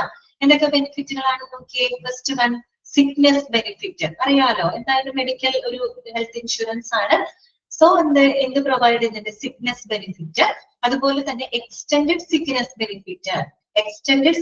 ബെനിഫിറ്റ്, പിന്നെ എൻഹാൻസ്ഡ് സിക്നെസ് ബെനിഫിറ്റ്, കുറെ കൂടി ഒരു മെച്ചപ്പെട്ട രീതിയിലുള്ള സിക്നെസ് ബെനിഫിറ്റ്, പിന്നെ മെറ്റേണിറ്റി ബെനിഫിറ്റ് കൊടുക്കുന്നുണ്ട്, പ്രസവാനുകൂല്യങ്ങൾ കൊടുക്കുന്നുണ്ട്, ഡിസേബിൾമെന്റ് ബെനിഫിറ്റ് കൊടുക്കുന്നുണ്ട്, എന്തെങ്കിലും വൈകല്യങ്ങൾ വന്നു കഴിഞ്ഞാൽ അതിന് വേണ്ടിയിട്ടുള്ള ആനുകൂല്യങ്ങൾ കൊടുക്കുന്നുണ്ട്, പിന്നെ ഫ്യൂണറൽ ബെനിഫിറ്റ് കൊടുക്കുന്നുണ്ട്. നമ്മൾ ഈ മരണാനന്തര ചടങ്ങുകളൊക്കെ വരില്ലേ, അങ്ങനെയുള്ള കാര്യങ്ങൾക്കും ബെനിഫിറ്റുകൾ കൊടുക്കുന്നുണ്ട്. ഒപ്പം മെഡിക്കൽ ബെനിഫിറ്റ് ഉണ്ട്. മെഡിക്കൽ ബെനിഫിറ്റിന്റെ തന്നെ ഭാഗമാണ് നമ്മൾ ഈ പറയുന്ന സിക്നെസ് ബെനിഫിറ്റ് ഒക്കെ, അതിന്റെ തന്നെ ഭാഗമാണ് കേട്ടോ. അപ്പൊ ഇത്രയും പോയിന്റുകളാണ് നമുക്ക് അതിനെ പറയാനുള്ളത്. ഓക്കെ, അപ്പൊ നമുക്ക് ആദ്യത്തെ പോയിന്റ് എടുക്കാം, സിക്നെസ് ബെനിഫിറ്റ് കേട്ടോ. അതാണ് സിക്നെസ് ബെനിഫിറ്റ്. നോക്കാം, the employee is given at the rate of 70% of the daily average wage for a maximum period of 91 days in 1 year. Okay, നമുക്ക് ഒരു കാര്യം അറിയാം, സിക്നെസ് ബെനിഫിറ്റ് കിട്ടുന്നുണ്ടെന്നുള്ളത് നമുക്കറിയാം. അത് എത്ര ശതമാനം, എത്ര പെർസെന്റേജ്, എത്ര നാള് വരെ കൊടുക്കുന്നുണ്ട് എന്നുള്ളതാണ് അവിടെ എഴുതിയിരിക്കുന്നത്. എന്ന് പറഞ്ഞാല് ഒരു വർഷം മാക്സിമം 91 ഡേയ്സ് വരെ എന്ന് പറയുമ്പോൾ നമുക്ക് നോക്കണേ ഏകദേശം ഒരു 3 മാസം അല്ലെ. ഒരു വർഷത്തില് ഒരു 3 മാസം വരെ 91 ഡേയ്സ് ആണ് പറയുന്നത്. ഓക്കെ, അതായത് ഒരു വർഷത്തില് മാക്സിമം ഒരു 91 ദിവസം വരെ എന്ത് ലഭിക്കുന്നുണ്ട്? പ്രതിദിന ശരാശരി വേതനത്തിന്റെ 70% സിക്നെസ് ബെനിഫിറ്റ് ആയിട്ട് പ്രൊവൈഡ് ചെയ്യും. ഏത് സ്കീം പ്രകാരം? ESIയുടെ സ്കീം പ്രകാരം. നമുക്ക് ശ്രദ്ധിക്കാം, എന്താണ് പറഞ്ഞത്? ഒരു വർഷത്തില് മാക്സിമം നമുക്ക് 91 ദിവസം വരെ നമുക്ക് ആനുകൂല്യം കിട്ടും. ഒരു 3 മാസമാണ് അല്ലെ. 3 മാസം വരെ നമുക്ക് എത്ര കിട്ടുന്ന പറയുന്നത്? പ്രതിദിന ശരാശരി വേതനത്തിന്റെ 70% സിക്നെസ് ബെനിഫിറ്റ് ആയിട്ട് ആർക്ക് പ്രൊവൈഡ് ചെയ്യും? എംപ്ലോയിക്ക് പ്രൊവൈഡ് ചെയ്യും. ഞാനൊരു എക്സാമ്പിൾ പറയാം. പെട്ടെന്ന് മനസ്സിലാകുന്നത്. അതായത് ഒരു എംപ്ലോയി, അദ്ദേഹം ഒരു 20 ദിവസം വർക്ക് ചെയ്തു എന്ന് വിചാരിക്കുക കേട്ടോ. ഒരു 20 ദിവസം ആയിക്കോട്ടെ. ഒരു 20 ഡേയ്സ് അദ്ദേഹം വർക്ക് ചെയ്തു. ആ 20 ദിവസത്തെ വർക്കിൽ അദ്ദേഹത്തിന് 10,000 രൂപയാണ് കൂലിയായിട്ട് കൊടുത്തത്. 10,000 rupees ആണ് അദ്ദേഹത്തിന് കൊടുത്തത്. 20 ഡേയ്സ് ആണ് അദ്ദേഹം വർക്ക് ചെയ്തതെന്ന് വിചാരിക്കാം. അപ്പൊ അദ്ദേഹത്തിന് നമ്മൾ പറഞ്ഞത് എന്താ? പ്രതിദിന ശരാശരി വേതനത്തിന്റെ 70% എന്നാണ് നമ്മൾ പറഞ്ഞത്. ഓക്കെ, ഈ ശരാശരി നമ്മൾ എങ്ങനെ കണ്ടുപിടിക്കാം? സംബൈ ടോട്ടൽ ചെയ്താൽ മതി അല്ലെ. ഓക്കെ, അപ്പൊ അവർക്ക് കിട്ടിയ എമൗണ്ട് എത്രയാ? 10,000 ആണ്. എത്ര ദിവസം അവർ വർക്ക് ചെയ്തു? നമ്പർ ഓഫ് ഡേയ്സ് എത്ര വർക്ക് ചെയ്തു? 20. അപ്പൊ നമ്മൾ 10,000 by 20 ചെയ്ത് കഴിഞ്ഞാല് നമുക്ക് എത്ര കിട്ടുന്ന അറിയോ? 500 കിട്ടും. 500 രൂപ. ആ 500 രൂപയാണ് ആ ഒരു എംപ്ലോയിയുടെ പ്രതിദിന ശരാശരി വേതനം. അതിന്റെ 70% അതിന്റെ 70% എന്ന് പറഞ്ഞാൽ 500ന്റെ 70% എന്ന് പറയുന്നത് എത്ര വരും? 350 വരും. ഈ 350 രൂപ മാക്സിമം ഒരു 91 ഡേയ്സ് വരെ. അപ്പൊ 350 into 91 ചെയ്ത ഒരു പെർട്ടിക്കുലർ എമൗണ്ട് നമുക്ക് കിട്ടും. ഒരു 31,000 സംതിങ് അത്രയും കിട്ടും. ഓക്കെ, ആ ഒരു എമൗണ്ട് ആണ് അയാൾക്ക് എന്തായിട്ട് കൊടുക്കുന്നത്? സിക്നെസ് ബെനിഫിറ്റ് ആയിട്ട് പ്രൊവൈഡ് ചെയ്യുന്നത്. ഇപ്പൊ മനസ്സിലായോ പറഞ്ഞ കാര്യം? അതായത് പ്രതിദിന ശരാശരി വേതനത്തിന്റെ 70% ആനുകൂല്യമായിട്ട് ലഭിക്കുന്നത്. 20 ദിവസം വർക്ക് ചെയ്ത ഒരാൾക്ക് 10,000 രൂപ കൂട്ടി കൊടുത്തെങ്കിൽ അയാളുടെ പ്രതിദിന ശരാശരി വേതനം എന്ന് പറഞ്ഞാൽ 10,000/20 ആണ്. അത് 500 രൂപയാണ് കിട്ടുക. ആ 500ന്റെ അതായത് പ്രതിദിന ശരാശരി വേതനത്തിന്റെ 70%. അതിന്റെ 70% എന്ന് പറഞ്ഞാൽ 500 into 70 ചെയ്യാം. അപ്പൊ 350. അത് എത്ര ദിവസം വരെ? ഒരു വർഷത്തിൽ എത്ര മാക്സിമം എത്ര ഡേയ്സ് വരെ കൊടുക്കുന്ന പറയണേ? 91 ഡേയ്സ് ആണ്. 350 into 91 ചെയ്ത ഒരു എമൗണ്ട് കിട്ടും. ആ ഒരു എമൗണ്ട് ആണ് ആ ഒരു വ്യക്തിക്ക് സിക്നെസ് ബെനിഫിറ്റ് ആയിട്ട് പ്രൊവൈഡ് ചെയ്യുന്നത്. ആ എമൗണ്ട് അയാൾക്ക് കൊടുക്കും. എന്തായിട്ട് സിക്നസ് ബെനിഫിറ്റ് ആയിട്ട് പ്രൊവൈഡ് ചെയ്യും. ഓക്കെ, ക്ലിയർ ആയല്ലോ? അതേപോലെയാണ് ബാക്കിയെല്ലാം പറയുന്നത് കേട്ടോ. അടുത്തതാണ് ഇത് എക്സ്റ്റൻഡഡ് സിക്നസ് ബെനിഫിറ്റ്. നമ്മൾ ഈ പറഞ്ഞ സിക്നസ് ബെനിഫിറ്റിന്റെ തന്നെ ചെറിയൊരു എക്സ്റ്റൻഷൻ കൊടുക്കുകയാണ്. ഓക്കെ, കുറച്ച് കൂടുതൽ കുറച്ചും കൂടെ കൂടിയ ഒരു രീതിയിൽ ആനുകൂല്യം കൊടുക്കും. എങ്ങനെയാന്ന് നോക്കാം. In case of diseases like tuberculosis, leprosy, fracture, malignancy, etc., the sickness benefits are extended to 2 years. ബ്രാക്കറ്റിൽ കൊടുത്തിരിക്കുന്നത് 80% ഓഫ് ദ വേജസ്. അതുകൊണ്ടാണ് എക്സ്റ്റെൻഡഡ് എന്ന് എടുത്ത് പറയാൻ കാരണം. നേരത്തെ നമ്മൾ പറഞ്ഞ 70% ഓഫ് ദ ഡെയിലി ആവറേജ് വെച്ചല്ലേ കൊടുക്കുക. ഇവിടെ അതല്ല, 80% കൊടുക്കുന്നുണ്ട്. അതും എത്ര വർഷം വരെ കൊടുക്കുന്നുണ്ട്? 2 വർഷം വരെ കൊടുക്കും. അവിടെ മാക്സിമം 91 ഡേയ്സ് അല്ലേ പറഞ്ഞേ, ഇവിടെ 2 വർഷം വരെ കൊടുക്കും. എല്ലാ അസുഖങ്ങൾക്കും കൊടുക്കോ? ഇല്ല, ചില പ്രത്യേക അസുഖങ്ങൾ. ഏതൊക്കെയാണത്? ഒന്ന് ട്യൂബർകുലോസിസ്, TB, ക്ഷയരോഗം, ലെപ്രസി, കുഷ്ഠരോഗം, അധികം ആളുകൾക്കൊന്നും ഇല്ലാതെ. അതുപോലെ ഫ്രാക്ചർ, പിന്നെ മാലിഗ്നൻസി എന്ന് വെച്ചാൽ വളരെ സിവിയർ ആയിട്ടുള്ള പരിക്കുകള്. ഓക്കെ, അങ്ങനെയൊക്കെ ഉള്ളതിന് എന്താണ് ഈ പറയുന്ന പോലെ 2 വർഷം വരെയും അതും 80% ഓഫ് വേതനം എന്തായിട്ട് കൊടുക്കുന്നുണ്ട്? ബെനിഫിറ്റ് ആയിട്ട് പ്രൊവൈഡ് ചെയ്യുന്നുണ്ട്. അതുകൊണ്ടാണ് അത് എക്സ്റ്റെൻഡഡ് സിക്നസ് ബെനിഫിറ്റ് എന്ന് പറയുന്നത്. ഓക്കെ, നെക്സ്റ്റ് വരുന്നതാണ് എൻഹാൻസ്ഡ് സിക്നസ് ബെനിഫിറ്റ്. എൻഹാൻസ്ഡ് എന്ന് പറയുന്നത് എന്താണ്? കുറച്ചും കൂടെ ഒരു മെച്ചപ്പെട്ട രീതിയിലുള്ള ഒരു ബെനിഫിറ്റ്. അതിനെ ഉദ്ദേശിക്കുന്നത് നോക്കിയേ, up to 7 days for the male beneficiaries and 14 days for the female beneficiaries in the event of sterilisation. നമ്മൾ സ്റ്റെറിലൈസേഷൻ വന്ധ്യംകരണ ശസ്ത്രക്രിയകളൊക്കെ ചെയ്യില്ലേ? ഓക്കെ, അങ്ങനെയുള്ള കാര്യങ്ങൾക്കൊക്കെ ആയിട്ട് മെയിൽ ബെനിഫിഷ്യറീസിന്, പുരുഷന്മാർക്ക് 7 ദിവസം വരെയും, സ്ത്രീകളെ സംബന്ധിച്ചാണെങ്കിൽ അവർക്ക് ഒരു 14 ദിവസം വരെയും എന്ത് കൊടുക്കുന്നുണ്ട്? ആനുകൂല്യങ്ങൾ കൊടുക്കുന്നുണ്ട്. എത്ര ശതമാനമാണെന്നോ അങ്ങനെയൊന്നും പറഞ്ഞിട്ടില്ല, ആനുകൂല്യങ്ങൾ കൊടുക്കുന്നുണ്ട്. അത് എന്തുകൊണ്ടാന്ന് വെച്ചാൽ ശരിക്കും ഇന്നത്തെ കാലത്ത് ഉദ്ദേശിച്ചിട്ടല്ല, പണ്ട് കാലങ്ങൾ ഉദ്ദേശിച്ചു. പണ്ട് നമുക്ക് പറയാൻ അറിയാലോ, പോപ്പുലേഷൻ വളരെ കൂടുതലാണ് അല്ലെ. ഒരു വീട്ടിൽ തന്നെ 10 12 മക്കളൊക്കെ ഉള്ള ആ ഒരു കാലഘട്ടം ആയിരുന്നു പണ്ട്. ഇപ്പൊ അങ്ങനെയല്ല. ഇപ്പൊ കൂടി വന്നാൽ ഒരു വീട്ടിൽ മാക്സിമം ഒരു 3 കുട്ടികളുണ്ടാവും അല്ലെ. പണ്ടപ്പോ ഭയങ്കര പോപ്പുലേഷൻ ആയിരുന്നു. അപ്പൊ ആ ഒരു പോപ്പുലേഷനെ കൺട്രോൾ ചെയ്യുന്നതിന്റെ ഭാഗമായിട്ട് കൊണ്ടുവന്നിട്ടുള്ള ഒരു ആനുകൂല്യമാണ്. നിങ്ങൾ ട്യൂബക്ടമി, വാസക്ടമി എന്നൊക്കെ നിങ്ങൾ കേട്ടിട്ടുണ്ടാവും. വന്ധ്യംകരണം. പണ്ടെനിക്കൊന്ന് മുത്തശ്ശിമാരുടെ ഒക്കെ കാലഘട്ടം ചോദിച്ചാൽ അറിയാൻ പറ്റും. ഓക്കെ, അപ്പോ അങ്ങനെയൊക്കെ ചെയ്യാം. അതായത് ആ ഒരു പോപ്പുലേഷനെ കൺട്രോൾ ചെയ്യുന്നതിന് വേണ്ടിയിട്ട്, അതിനെ പ്രോത്സാഹിപ്പിക്കുന്നതിന് വേണ്ടിയിട്ടാണ് ഇങ്ങനെയുള്ള ബെനിഫിറ്റുകൾ കൊടുത്തിരുന്നത്. ഓക്കെ, അപ്പൊ പുരുഷന്മാരെ സംബന്ധിച്ചവർക്ക് 7 ദിവസം വരെയും, സ്ത്രീകളെ സംബന്ധിച്ചാണെങ്കിൽ 14 ദിവസം വരെയും ഈ ഒരു വന്ധ്യംകരണ നടപടിക്രമങ്ങൾക്കായിട്ട് അവർക്ക് എന്ത് കൊടുക്കാറുണ്ട്? ആനുകൂല്യങ്ങൾ കൊടുക്കാറുണ്ട്. ഇപ്പൊ അതിന്റെ ആവശ്യം അധികം വരാറില്ല, കാര്യം പോപ്പുലേഷൻ കൺട്രോൾഡ് ആണ്. പക്ഷെ പണ്ട് അങ്ങനെ ആയിരുന്നില്ല. ഓക്കെ, അപ്പൊ അന്നത്തെ ആ ഒരു ഇതിന് ലക്ഷ്യമിട്ടുകൊണ്ടൊക്കെയാണ് അങ്ങനെയൊക്കെ ബെനിഫിറ്റുകൾ കൊണ്ടുവരുമ്പോൾ ആളുകൾ അതനുസരിക്കും. Okay, clear? അടുത്തത് കേട്ടോ, നെക്സ്റ്റ് വരുന്നതാണ് മെറ്റേണിറ്റി ബെനിഫിറ്റ് കേട്ടോ, പ്രസവാനുകൂല്യങ്ങള്. ഓക്കെ, അപ്പോ നേരത്തെ പറഞ്ഞു നമ്മള് 70 ദിവസം മുമ്പെങ്കിലും തുടർച്ചയായിട്ട് വർക്ക് ചെയ്തിട്ടുണ്ടെങ്കിൽ അവർക്ക് ആ മെറ്റേണിറ്റി ബെനിഫിറ്റ് കിട്ടുള്ളൂ എന്ന് പറഞ്ഞു. എങ്ങനെയാ കൊടുക്കുന്നത്? എത്ര റേറ്റിലാണ് കൊടുക്കുന്നത് നോക്കുക. Maternity benefit at the rate of full wages ആണ് കൊടുക്കുന്നത്. അതായത് 70-80% എന്നല്ല, 100% ആണ് കൊടുക്കുന്നത് കേട്ടോ. At the rate of full wages four A period of 180 days in case of pregnancy and 6 weeks in the event of a miscarriage or MTP.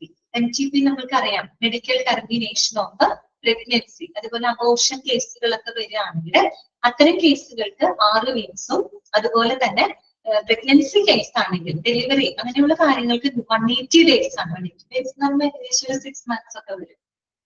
6 months അല്ലേ വരാം? അതെ, ഒരു ഏകദേശം ഒരു 6 months വരെ അവർക്ക് ഫുൾ വേജസ് ആണ് എന്ത് കൊടുക്കുന്നത്? ബെനിഫിറ്റ് ആയിട്ട്, മെറ്റേണിറ്റി ബെനിഫിറ്റ് ആയിട്ട് പ്രൊവൈഡ് ചെയ്യുന്നുണ്ട്. പ്രഗ്നൻസിക്കും കൊടുക്കുന്നുണ്ട്. അതുപോലെ ഇപ്പൊ മിസ്കാരേജ് എന്ന് വെച്ചാൽ ഈ അബോർഷൻ ഒക്കെ സംഭവിക്കില്ലേ സ്ത്രീകൾക്ക്? ഓക്കെ, അപ്പൊ അതിന്റെ ഭാഗമായിട്ട് അവർക്ക് ഒരു 6 ആഴ്ചയും കൂടെ ഒക്കെ എന്ത് കൊടുക്കുന്നുണ്ട്? ഇതുപോലെ ബെനിഫിറ്റുകൾ കൊടുക്കുന്നുണ്ട് കേട്ടോ. അടുത്തതാണ് ഡിസേബിൾമെന്റ് ബെനിഫിറ്റ്. ഡിസേബിൾമെന്റ് ബെനിഫിറ്റ് എന്ന് പറഞ്ഞാൽ the temporary disabled person is given 90% of the wages in cash during the period of disablement. കേട്ടോ, ടെമ്പററി ഡിസേബിൾഡ് പേഴ്സൺ ആണെന്ന് വെച്ച് കഴിഞ്ഞാൽ പെർമനന്റ് ആയിട്ട് വൈകല്യം സംഭവിച്ചിട്ടുള്ള ആളുകളല്ല, ടെമ്പററി ഡിസേബിൾഡ് ആയിട്ടുള്ള ആളുകൾക്കാണ് കൊടുക്കുന്നത്. എന്ന് വെച്ച് കഴിഞ്ഞാല് അവർക്ക് ആ ഒരു വൈകല്യം വരുന്ന സമയത്ത് നമുക്ക് ജോലിക്കോ കാര്യങ്ങൾക്കോ ഒന്നും വരാനോ പോകാനോ ഒന്നും സാധിക്കില്ല. പക്ഷെ അത് ഓക്കെ ആയി കഴിഞ്ഞാൽ അവർക്ക് വരാം. അതുകൊണ്ടാണ് ടെമ്പററി ഡിസേബിൾഡ് ആയിട്ടുള്ള പേഴ്സണ് 90% വേജസ് അത് ക്യാഷ് ആയിട്ടാണ് കൊടുക്കുന്നത് കേട്ടോ. During the period of disablement ഇപ്പൊ എന്തെങ്കിലും ഒരു ആക്സിഡന്റ് സംഭവിച്ചു, അല്ലെങ്കിൽ ഇപ്പൊ എന്തെങ്കിലും അസുഖമൊക്കെ വന്ന് ഒരു ടെമ്പററി ആയിട്ട് അയാൾ ഡിസേബിൾ ആയി എന്ന് വിചാരിക്കുക, എന്തെങ്കിലും വൈകല്യങ്ങളൊക്കെ സംഭവിക്കുക, താൽക്കാലികമായിട്ടൊക്കെ സംഭവിച്ചു കഴിഞ്ഞാൽ ആ ഒരു വൈകല്യത്തിന്റെ കാലയളവില് 90% ഓഫ് ദ വേജസ് ആണ് അവർക്ക് ആനുകൂല്യമായിട്ട് കൊടുക്കുന്നത്. That is called disablement benefit. Next വരുന്നതാണ് ഫ്യൂണറൽ ബെനിഫിറ്റ്. അതായത് എന്താണ് ഫ്യൂണറൽ ബെനിഫിറ്റ് എന്ന് പറഞ്ഞാൽ ഇങ്ങനെ കൊടുക്കുന്നത്, the eldest surviving member is given an amount of 15,000. Underline ചെയ്യാട്ടോ, ഇതൊരു ഫിക്സഡ് എമൗണ്ട് ആണ്, 15,000 ഫോർ ദ ഫ്യൂണറൽ പർപ്പസ്. അതായത് ഒരു കുടുംബത്തിലെ ഏറ്റവും മുതിർന്ന വ്യക്തിക്ക് ഈ പറയുന്ന 15,000 രൂപയാണ് ഫ്യൂണറൽ പർപ്പസിന് വേണ്ടിയിട്ട് പ്രൊവൈഡ് ചെയ്യുന്നത്. എന്ന് പറഞ്ഞാല് ഇപ്പൊ ഒരു ഫാമിലി അതില് എന്താണ് അവിടുത്തെ ആള് അദ്ദേഹം ഒരു ESI ഉള്ള ആളാണെന്ന് വിചാരിക്കാം. ഇദ്ദേഹത്തിന്റെ മരണം സംഭവിച്ചു കഴിഞ്ഞാല് അദ്ദേഹം ESI ആനുകൂല്യമുള്ള ഒരാളാണെന്ന് വിചാരിക്കാം, അദ്ദേഹം മരണപ്പെടുക എന്ന് വിചാരിക്കാം. അദ്ദേഹം മരണപ്പെട്ട് കഴിഞ്ഞാല് പിന്നീട് ആ കുടുംബത്തിലെ മുതിർന്ന വ്യക്തി, പക്ഷെ ഇദ്ദേഹത്തിന്റെ ഭാര്യയാവാം അല്ലെങ്കിൽ ഇദ്ദേഹത്തിന്റെ ആരെങ്കിലും ആയിരിക്കാം, ഓക്കെ, ആ ഒരു വ്യക്തിക്ക് 15,000 രൂപ കൊടുക്കും. എന്തിനു വേണ്ടിയിട്ടാണ്? ഇദ്ദേഹത്തിന്റെ മരണാനന്തര ചടങ്ങുകൾക്ക് വേണ്ടിയിട്ട് കേട്ടോ. 15,000 രൂപയാണ് ഈ പറയുന്ന കുടുംബത്തിന് കൊടുക്കുന്നത്. അതാണ് അവിടെ എഴുതിയിരിക്കുന്നത് കേട്ടോ. Eldest surviving member is given an amount of 15,000 for the funeral purpose കേട്ടോ. ഓക്കെ, നെക്സ്റ്റ് വരുന്നത് മെഡിക്കൽ ബെനിഫിറ്റ്. അതാണ് medical benefit. Member of the worker gets the medical cover that include the outdoor treatment specialist services, ambulance services and indoor services. കണ്ടോ, കുറച്ചുകൂടെ advanced ആയിട്ടുള്ള medical സർവീസുകളൊക്കെയാണ് കൊടുക്കുന്നത്. Outdoor ട്രീറ്റ്മെന്റിന് കൊടുക്കുന്നത്, out patient ആയിട്ട് consultation ഒക്കെ പോകുന്ന കാര്യങ്ങൾക്ക് വരുന്ന ചെലവുകള്, ആംബുലൻസ് സർവീസ് അല്ലെ, ഇപ്പൊ എന്തെങ്കിലും കാരണം വെച്ചാൽ ആംബുലൻസിൽ ഷിഫ്റ്റ് ചെയ്യുന്ന എന്തെങ്കിലും സാഹചര്യങ്ങൾ വന്നു, ആ ആംബുലൻസ് ചാർജസ്, അതുപോലെ ഇൻഡോർ സർവീസസ് അല്ലെ, പേഷ്യന്റ് ആയിട്ട് അഡ്മിറ്റ് ആയിട്ട് വരുന്ന കേസുകൾ, ഇങ്ങനെയുള്ള കാര്യങ്ങൾക്കൊക്കെ എന്ത് കൊടുക്കുന്നുണ്ട്? വർക്കേഴ്സിന് ആനുകൂല്യങ്ങൾ കൊടുക്കുന്നുണ്ട്. അതാണ് മെഡിക്കൽ ബെനിഫിറ്റ് ആയിട്ട് പറയുന്നത്. ക്ലിയർ ആയോ? ഓക്കെ ആണോ? ESI ആനുകൂല്യങ്ങൾ നിങ്ങൾക്ക് മനസ്സിലായോ?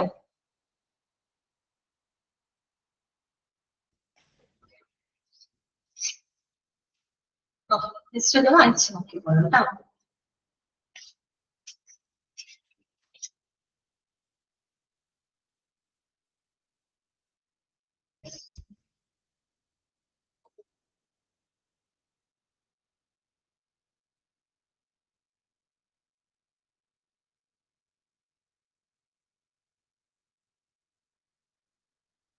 ഇതാണ് തേർഡ് വൺ. മോൾക്ക് മനസ്സിലായില്ലേ?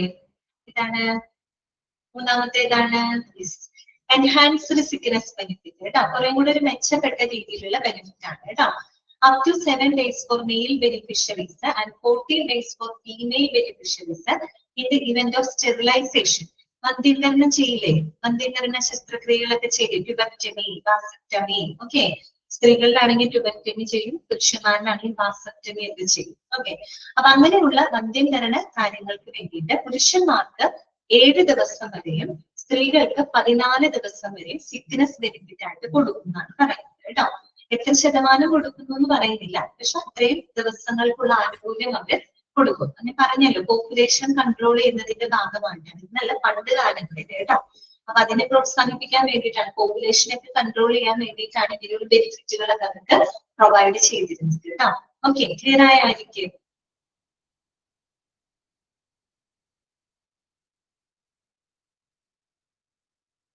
അപ്പൊ ആ ഒരു സ്കീം നമ്മൾ അവിടെ പഠിച്ചു കഴിഞ്ഞാണ് കേട്ടോ. ESI സ്കീം നമ്മൾ പഠിച്ചു കഴിഞ്ഞു. ഇനി നമുക്ക് 2 സ്കീം കൂടെയാണ് പഠിക്കാനുള്ളത്. ഒന്ന് CGHS, പിന്നെ RSPകൾ. ഇപ്പൊ എന്ത് ചെയ്യണമെന്നറിയോ? ഇത് പഠിക്കുമ്പോൾ നിങ്ങൾ എങ്ങനെ പഠിക്കണമെന്നറിയോ? നമ്മൾ ഇനിയിപ്പോ 3 പഠിക്കും. പഠിച്ചു കഴിഞ്ഞിട്ട് ഇത് കമ്പയർ ചെയ്ത് നിങ്ങൾ പഠിക്കണം. കമ്പയർ ചെയ്ത് പഠിക്കുമ്പോഴത്തെ ഒരു ഗുണം എന്താന്ന് വെച്ചാല് എല്ലാ പോയിന്റുകൾ മാത്രമായിട്ട് നമുക്ക് പഠിക്കാനും പറ്റും. 3 സ്കീം ഒറ്റയടിക്ക് നമുക്ക് പഠിച്ചെടുക്കാനും പറ്റും കേട്ടോ. ആ രീതിയിൽ പഠിക്കാൻ ശ്രമിക്കാം. ഞാൻ ലാസ്റ്റ് പറയാം കേട്ടോ. ഓക്കെ, അപ്പൊ ഇനി നമുക്ക് നോക്കാനുള്ളത് how to calculate ESI with an example. ESI calculation ആണ് അവിടെ കൊടുത്തിരിക്കുന്നത്. നമുക്കൊന്ന് അറിയണത് നല്ലതായിരിക്കും കേട്ടോ. നോക്കാം. Let's say the calculated wages as per the ESI Act 1948 is INR 20,000 ആണ്. Then the contributions will be calculated using the ESI calculation formula as below. അതായത് ഒരു 21,000 rupeesന് നമ്മളൊരു ESIയുടെ കാൽക്കുലേഷൻ ആണ് കൊടുത്തിരിക്കുന്നത്. അത് കാൽക്കുലേറ്റ് ചെയ്യണമെങ്കിൽ നമുക്ക് എന്തറിയണം? എംപ്ലോയറുടെ കോൺട്രിബ്യൂഷൻ കാണാണ്ട് അറിയണം. എങ്കിൽ മാത്രമേ നമുക്ക് അത് കാൽക്കുലേറ്റ് ചെയ്യാൻ പറ്റുള്ളൂ. പഠിച്ചത് ഓർമ്മയുണ്ടല്ലോ, എംപ്ലോയി എത്ര കോൺട്രിബ്യൂട്ട് ചെയ്ത് 0.75% ആണ്. എംപ്ലോയർ എത്ര കോൺട്രിബ്യൂട്ട് ചെയ്തത്? 3.25% ആണ് കേട്ടോ. അത് അങ്ങോട്ടും ഇങ്ങോട്ടും മാറിപ്പോവരുത്. ക്വസ്റ്റ്യൻ കാണുമ്പോൾ എംപ്ലോയർ എന്നുള്ളത് എംപ്ലോയി ആയിട്ട് വായിച്ചു കഴിഞ്ഞാൽ ഉത്തരം തെറ്റിപ്പോകും. ഓക്കെ, അത് പ്രത്യേകം നോട്ട് ചെയ്യുന്നു കേട്ടോ. അപ്പൊ നോക്കി 20,000 രൂപയ്ക്കാണ് കാൽക്കുലേറ്റ് ചെയ്തിരിക്കുന്നത്. അതും അറിയാലോ, 21,000 അതിന് താഴെ വരുമാനം ഉള്ളവർക്ക് ESI ആനുകൂല്യം കിട്ടുള്ളൂ അല്ലെ. അതിന് മുകളിലേക്ക് ഒരു തുകയ്ക്ക് നമുക്ക് കാൽക്കുലേറ്റ് ചെയ്യാൻ പറ്റില്ല. സോ നോക്കിയപ്പോ എങ്ങനെ കാൽക്കുലേഷൻ നോക്കി? എംപ്ലോയേഴ്സിന്റെ കോൺട്രിബ്യൂഷൻ അല്ലെ എത്രയാണ്? 3.25. അപ്പൊ 20,000ന്റെ 3.25 എന്ന് പറയുമ്പോൾ എങ്ങനെ വരിക? 20,000 into 3.25 divided by 100 എത്ര വരും? 650. ഓക്കെ, then എംപ്ലോയീസിന്റെ കോൺട്രിബ്യൂഷൻ എത്രയാ? 0.75. അപ്പൊ 20,000 into 0.75 എത്ര വരും? 150. ടോട്ടൽ കോൺട്രിബ്യൂഷൻ ആഡ് ചെയ്തേ എത്ര വരിക? 800. കണ്ടോ?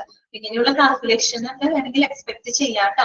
എക്സാമിന് ഏതെങ്കിലും ഒരു എമൗണ്ട് തന്നിട്ട് നിങ്ങളോട് കാൽക്കുലേറ്റ് ചെയ്യാൻ പറയും. പ്രത്യേകം നിങ്ങൾ ശ്രദ്ധിക്കണം. ചോദ്യം നോക്കിയിട്ട് വേണം ഉത്തരം എഴുതാനായിട്ട്.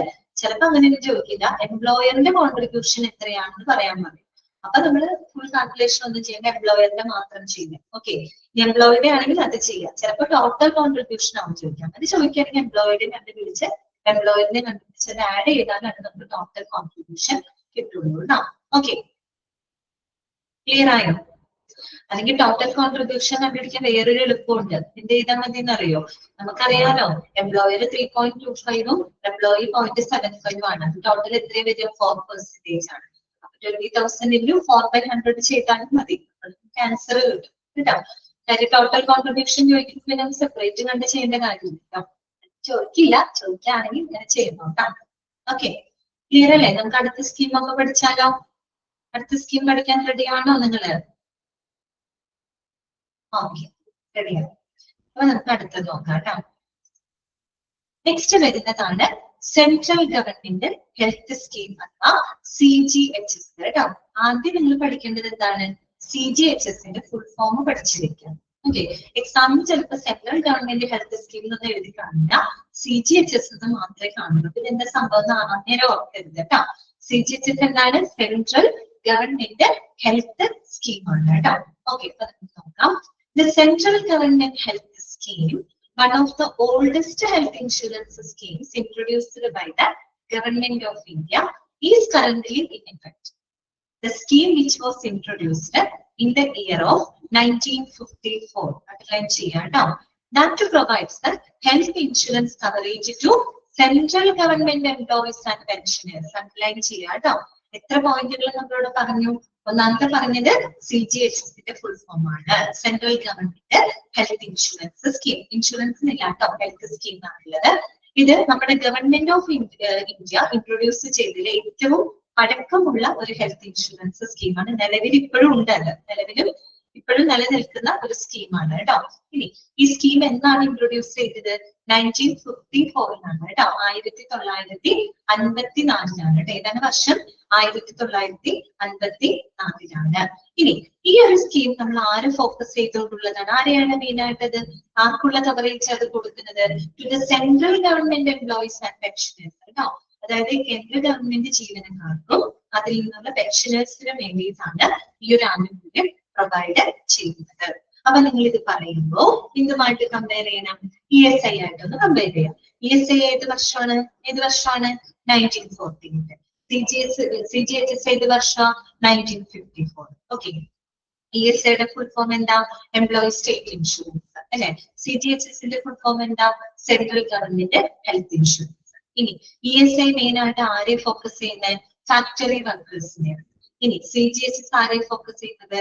സെൻട്രൽ ഗവൺമെന്റ് എംപ്ലോയീസ് ആൻഡ് പെൻഷനേഴ്സിനെ. കണ്ടോ, അത്രയും പോയിന്റുകൾ നമുക്ക് കിട്ടിയില്ലേ? കമ്പയർ ചെയ്ത് പഠിച്ചാൽ മതി കേട്ടോ. ഇനി the large volume of beneficiaries connected with this scheme makes it a distinctive one, and the scheme accompanies a range of benefits to provide an extensive coverage to the government employees or pensioners and their families. Okay, അതായത് ഈ ഒരു സ്കീമിന്റെ beneficiaries ഒരുപാട് ആളുകളുണ്ട് കേട്ടോ. അങ്ങനെയുള്ള central government employees പെൻഷനേഴ്സിനൊക്കെ ഇതിന്റെ ഒരു ആനുകൂല്യങ്ങൾ ലഭിക്കുന്നുണ്ട്. അതുപോലെ തന്നെ അവർക്ക് നല്ല രീതിയിലുള്ള ഒരു കവറേജ്, ഒരു ഇൻഷുറൻസ് പരിരക്ഷ അതിലൂടെ കിട്ടുന്നുണ്ട്. അപ്പൊ ആലോചിച്ച് നോക്കിയേ, സെൻട്രൽ ഗവൺമെന്റ് ജോലി കിട്ടാനുള്ള സുഖം ആലോചിച്ച് നോക്കിയ ഇത്രയൊക്കെ ആനുകൂല്യങ്ങൾ ഉണ്ട് അല്ലെ. ഓക്കെ, അപ്പൊ നമുക്ക് ഇനി ആരൊക്കെയാണ് അതിന്റെ ബെനിഫിഷ്യറീസ്, ആരൊക്കെയാണ് അതിന്റെ ഗുണഭോക്താക്കള് അല്ലെ, ആരൊക്കെയാണ്? ഒരുപാട് നമുക്കറിയാം സെൻട്രൽ ഗവൺമെന്റ് എംപ്ലോയീസും പെൻഷനേഴ്സ് ആണെന്നുള്ളത് നമുക്കറിയാം. എന്നാലും അവിടെ കുറച്ച് പ്രത്യേകം എഴുതിയിട്ടുണ്ട് ആരൊക്കെയാണ് ബെനിഫിഷ്യറീസ്, ഗുണഭോക്താക്കൾ ആരൊക്കെയാണ്? ഓൾ സെൻട്രൽ ഗവൺമെന്റ് സർവൻസ്, എല്ലാ കേന്ദ്ര ഗവൺമെന്റ് ജീവനക്കാര്, അതുപോലെ തന്നെ pensioners and their family members കേട്ടോ. സെൻട്രൽ ഗവൺമെന്റ് സർവീസിൽ നിന്നും പെൻഷൻ ആയിട്ടുള്ള ആളുകൾക്കും അവരുടെ ഫാമിലി മെമ്പേഴ്സിനും ആനുകൂല്യങ്ങൾ കിട്ടുന്നുണ്ട്. അതുപോലെ honourable members of the parliament അംഗങ്ങൾക്ക് അവർക്ക് എന്തെങ്കിലും അസുഖങ്ങളൊന്നും വന്നാൽ കയ്യിൽ പൈസ കിട്ടുന്നുണ്ടാവും, ഗവൺമെന്റ് ഫുള്ള് നോക്കിപ്പോകും. ഓക്കെ, നമ്മുടെ ഇന്നസെന്റ് ഒക്കെ ഉണ്ടായിരുന്ന സമയത്ത്, ഇന്നസെന്റ് MP ആയിരുന്നില്ലേ, മെമ്പർ ഓഫ് പാർലമെന്റ് ആയിരുന്ന സമയത്ത്, അദ്ദേഹത്തിന് ക്യാൻസർ ഒക്കെ വന്ന സമയത്ത് കംപ്ലീറ്റ് എക്സ്പെൻസ് ഗവൺമെന്റ് ആയിരുന്നു. മെമ്പർ ഓഫ് പാർലമെന്റ് ആയിരുന്നു. ഓക്കെ, അവർക്കൊക്കെ ഇതിന്റെ ആനുകൂല്യം കിട്ടുന്നുണ്ട്, ഹോണറബിൾ മെമ്പേഴ്സ് ഓഫ് പാർലമെന്റ്. പിന്നെ എന്താണ്? Honourable judges of supreme court of India, നമ്മുടെ സുപ്രീം കോടതി ജഡ്ജിമാർക്ക്. അതുപോലെ employees and pensioners of autonomous bodies covered under CGHS, അതായത് CGHSന്റെ പരിധിയിൽ പ്രവർത്തിക്കുന്ന സ്വയം ഭരണാധികാരമുള്ള ഇൻസ്റ്റിറ്റ്യൂഷൻസ്, ലൈക്ക് ഈ നമ്മുടെ JNU പോലെ എന്താ പറയുക യൂണിവേഴ്സിറ്റിയിലെ ജവഹർലാൽ നെഹ്റു യൂണിവേഴ്സിറ്റി, അതൊക്കെ ഈ ഓട്ടോണോമസ് ബോഡീസ് ആണ്. CGHSന്റെ പരിധിയിൽ പ്രവർത്തിക്കുന്ന ഓട്ടോണോമസ് ബോഡീസ് ആണ്, സ്വയം ഭരണാധികാരമുള്ള എന്താ പറയാ ഇൻസ്റ്റിറ്റ്യൂഷൻസ് ആണ്.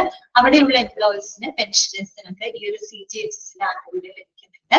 പിന്നെ former judges of honourable supreme court of India and honourable high court, അതുപോലെ നമ്മുടെ സുപ്രീം കോടതി, ഹൈക്കോടതി മുൻ ജഡ്ജിമാർക്ക്, ഫ്രീഡം ഫൈറ്റേഴ്സിന്, സ്വാതന്ത്ര്യ സമര സേനാനികൾക്ക്, അതുപോലെ തന്നെ employees of the railway board, അവിടെ ഒരു ഫുൾ സ്റ്റോപ്പ് ഇടുന്നു കേട്ടോ, കണ്ടിന്യൂസ് ആയിട്ട് വായിക്കരുത്, അവിടെ ഫുൾ സ്റ്റോപ്പ് ഇടുന്ന employees of the railway board, railway ജീവനക്കാർക്ക്, സെൻട്രൽ ഗവൺമെന്റ് പൊതുമേഖലാ സ്ഥാപനങ്ങളൊക്കെ, റെയിൽവേ ബോർഡ് ജീവനക്കാർക്ക്, അതുപോലെ journalist who are the members of the press association, press അസോസിയേഷനിലുള്ള ജേർണലിസ്റ്റുകൾക്ക്, സിവിലിയൻ എംപ്ലോയീസ് ഓഫ് ഡിഫൻസ്, നമ്മുടെ ഡിഫൻസിലെ സിവിലിയൻ എംപ്ലോയീസ് എന്ന് പറയുമ്പോൾ ആർമിക്കാരല്ല ഉദ്ദേശിക്കുന്നത് കേട്ടോ, ആർമിക്കാരെയല്ല ഉദ്ദേശിക്കുന്നത്, അല്ലാതെ ഡിഫൻസിൽ വർക്ക് ചെയ്യുന്ന മറ്റുള്ള ജീവനക്കാരില്ലേ, അതായത് ഇപ്പൊ ഡ്രൈവർമാര്, കുക്കുകള്, കോൺട്രാക്ടേഴ്സ്, ക്ലർക്കുകള്, ഡോക്ടേഴ്സ്, നഴ്സസ്, അങ്ങനെയുള്ള ആളുകളില്ലേ, അവര് ഡിഫൻസിന്റെ ഭാഗമാണ്. പക്ഷെ അവര്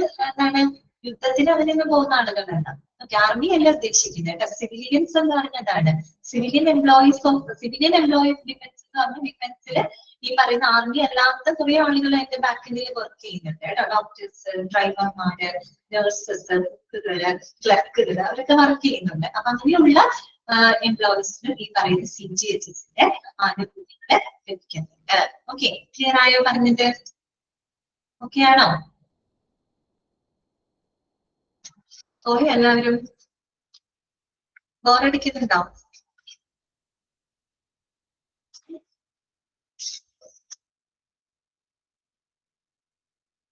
ബോറടിക്കുന്നുണ്ടെങ്കിൽ പറയുന്നു കേട്ടോ, വേറെ എന്തെങ്കിലും സംസാരിക്കാം.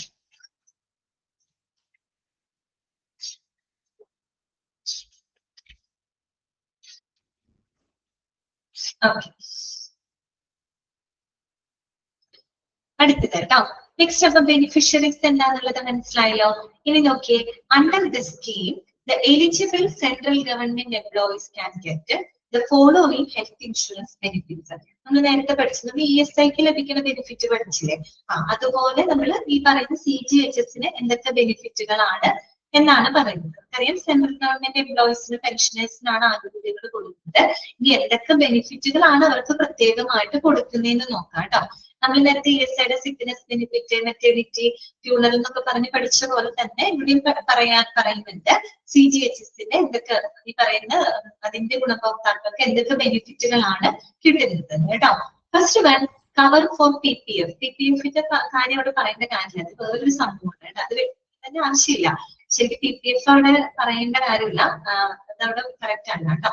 Cover for the treatment and the issuance of medicines കേട്ടോ, അതാണ് കറക്റ്റ്. അതായത് ഈ പറയുന്ന ഇവരുടെ ട്രീറ്റ്മെന്റിന് മെഡിസിൻസിന് ആവശ്യമായിട്ടുള്ള കവറേജ് കിട്ടുന്നുണ്ട്. ഓക്കെ, അതുപോലെ തന്നെ cover for consultation with specialist at the government hospitals.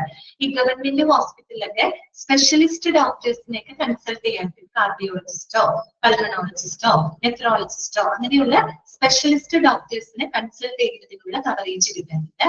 അതുപോലെ indoor treatment at government hospitals and empanelled hospitals കേട്ടോ.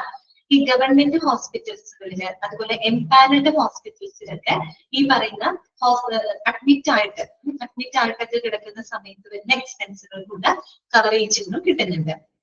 എംപാനൽഡ് ഹോസ്പിറ്റൽ എന്ന് പറഞ്ഞതല്ല, നമ്മൾ ഈ സ്കീം ഉണ്ടല്ലോ, CGHS സ്കീമിന്റെ അണ്ടറിൽ ലിസ്റ്റ് ചെയ്തിട്ടുള്ള ചില ഹോസ്പിറ്റൽസ് ഉണ്ടോ, ഇൻഷുറൻസ് സ്കീമുകളൊക്കെ എലിജിബിൾ ആക്കിയിട്ടുള്ള, അവര് ലിസ്റ്റ് ഔട്ട് ചെയ്തിട്ടുള്ള ചില ഹോസ്പിറ്റൽസ് ഉണ്ടാവും.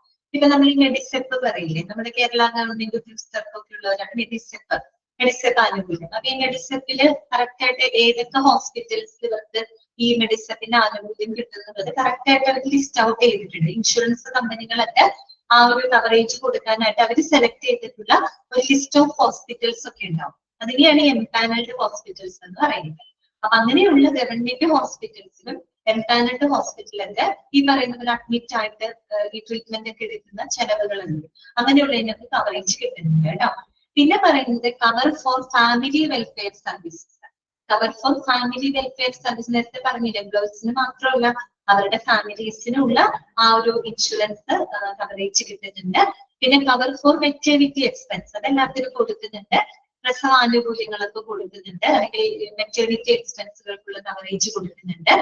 പിന്നെ പറയുന്നത് കവർ ഫോർ ആയുഷ് ട്രീറ്റ്മെന്റ്. ആയുഷൊക്കെ നിങ്ങൾക്ക് അറിയാലോ, ആയുർവേദ, യോഗ, നാച്ചുറോപ്പതി, ബ്രാഹ്മി, സിദ്ധ ആൻഡ് ഹോമിയോപ്പതി. അതായത് എല്ലാ സിസ്റ്റം ഓഫ് മെഡിസിൻസ്, അലോപ്പതിക്ക് മാത്രമല്ല, ചിലർ ആയുർവേദിക് ട്രീറ്റ്മെന്റ് എടുക്കുന്ന ആളുകൾ, ചിലർ ഹോമിയോപ്പതിക് ട്രീറ്റ്മെന്റ് ആവും, ചിലർ ചിലപ്പോൾ യുനാനിയോ അല്ലെങ്കിൽ സിദ്ധയോ ആ രീതിയിലുള്ള ട്രീറ്റ്മെന്റ് ഏത് സിസ്റ്റം ഓഫ് മെഡിസിൻസും എടുത്തു കഴിഞ്ഞാലും അതിനുള്ള കവറേജുകൾ ലഭിക്കുന്നുണ്ട് കേട്ടോ. കവർ ഫോർ ആയുഷ് ട്രീറ്റ്മെന്റ് കേട്ടോ. ഓക്കെ, അപ്പൊ ചുരുക്കി പറഞ്ഞാല് ഇത് കേട്ടപ്പോൾ നിന്ന് മനസ്സിലായിട്ടുണ്ടാവും സെൻട്രൽ ഗവൺമെന്റ് എംപ്ലോയീസിന് എന്തുമാത്രം ആനുകൂല്യങ്ങൾ ഉണ്ടെന്ന് ഇപ്പൊ മനസ്സിലായിട്ടുണ്ടാവും അല്ലെ. ഇതൊക്കെ കവറേജുകൾ അവർക്ക് കിട്ടുന്നുണ്ട്. ഹെൽത്ത് ഇൻഷുറൻസ് കിട്ടുന്നുണ്ട്, അല്ലാതെ സാലറി ആയിട്ടും അല്ലാതെ ഇപ്പൊ നല്ല ആനുകൂല്യങ്ങൾ കിട്ടുന്ന ഒരു ജോലിയാണ് അല്ലെ. ഓക്കെ, ഇനി ഇത്രയും മതി കേട്ടോ.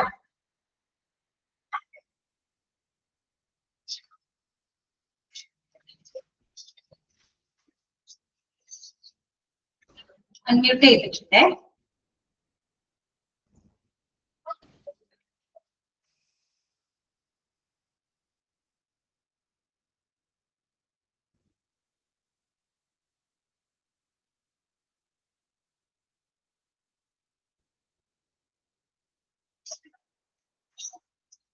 ഓക്കെ ആണല്ലോ. അപ്പൊ നമുക്ക് ഇത്രയും കാര്യങ്ങൾ നിങ്ങൾ ഓർത്ത് വെക്കാം കേട്ടോ. അപ്പൊ നമുക്ക് നെക്സ്റ്റ് ക്ലാസ്സിൽ കാണാം. വേറെ ഡൗട്ട്സ് ഒന്നും ഇല്ലല്ലോ ആർക്കും? ഓക്കെ, ശരി, താങ്ക് യു.